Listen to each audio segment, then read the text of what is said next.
So I restored these gauges. This is the first time I've done it. And the hard part about these Honda gauges is that they have a crimp ring that go around. This is the crimp ring here, this silver ring.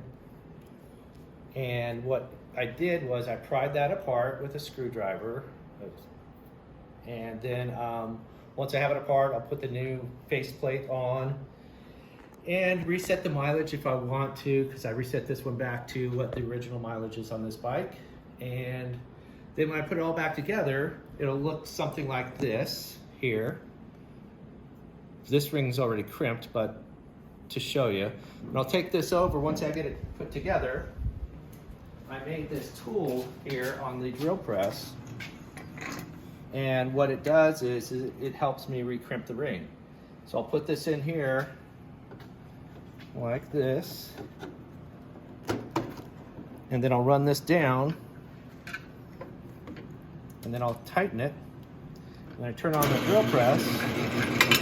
I have this tool here that I made. It's kind of gross, but it works. And I'll take here and I'll go around that ring. Recrimp the ring.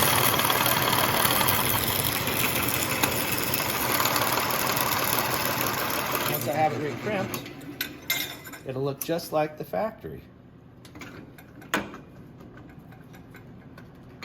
It's stuck a little. There it goes.